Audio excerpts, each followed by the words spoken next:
UPSC में सी से related और उसमें गिरती हुई रिवर से रिलेटेड काफ़ी प्रश्न पूछे जाते हैं। इसका मतलब यूपीएससी में सी और उससे रिलेटेड कॉन्सेप्ट काफ़ी ही ज़्यादा इंपॉर्टेंस रखते हैं। तो इसीलिए हम लाए हैं कॉन्सेप्ट जिसका नाम है कोस्ट लाइन। इंडिया की कोस्ट लाइन बहुत इंपॉर्टेंट टॉपिक है। इसमें यूपीएससी आपको कोई भी फैक्ट पूछ सकता है कि बताइए आप कि कौन सी कोस्ट लाइन सबसे बड़ी है, उससे रिलेटेड कोई भी स्टेटमेंट दे देगा। तो आपको बेसिक नॉलेज तो होना चाहिए कितनी कोस्ट लाइन किसकी बड़ी है, क्रोनोलॉजी, डिक्रीजिंग से इंक्रीजिंग, डिक्रीजिंग इंक्रीजिंग दोनों हमको याद होनी चाहिए कि डिक्रीज कैसे हो रही है, डिक्रीजिंग ऑर्डर और इंक्रीजिंग ऑर्डर में। तो हमें ये आज मैं ट्रिक लाया हूं एक कोस्ट लाइन को उसकी लॉन्गेस्ट कोस्ट लाइन से उससे छोटी कोस्ट लाइन की हो, लॉन्गेस्ट कोस्ट लाइन से to the downward decreasing order में कि कैसे डिक्रीज हो रही है। तो सबसे बड़ी कोस्ट लाइन जो होती है वो होती है कौन सी? गुजरात। आप सभी जानते हैं गुजरात की कोस्ट लाइन जो होती है, हमारे गुजरात जो प्रदेश है उसकी कोस्ट लाइन सबसे ज्यादा बड़ी होती है।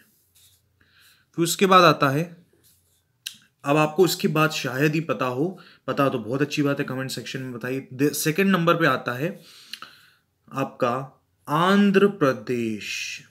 कौन आता है? Andhra Pradesh. Then third number पे आता है तमिलनाडु की कोस्ट लाइन। तमिलनाडु की कोस्ट लाइन। देन आखिरी में फोर्थ नंबर पे जो आता है वो महाराष्ट्र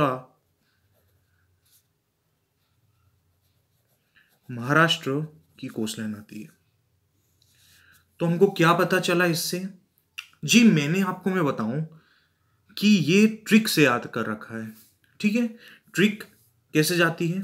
उस ट्रिक का नाम है गौतम।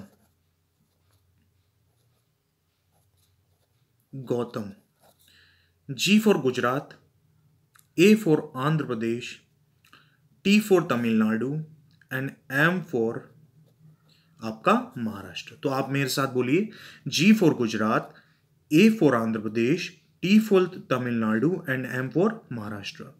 तो आपको पूछ ले कि लॉन्गेस्ट कोस्ट लाइन बताइए, ऐसा यूपीएससी में तो नहीं, डायरेक्ट फैक्ट वाला क्वेश्चन आएगा, पीसीएस में आ सकता है, पर यूपीएससी में क्या आ जाएगा आपको? एक स्टेटमेंट बेस्ड क्वेश्चन। तो आप जानते हैं यूपीएससी पूछता है, तो आपको बेसिक याद होना चाहिए। कैसे? ये डिक्रीजिंग ऑर्डर में कोस्ट लाइन। तो सबसे ज्यादा बड़ी किसकी होगी? गुजरात की कोस्ट लाइन बड़ी होगी, फिर आंध्र प्रदेश की हो गई, फिर तमिलनाडु की हो गई, फिर महाराष्ट्र। और हम कैसे याद करेंगे इसको?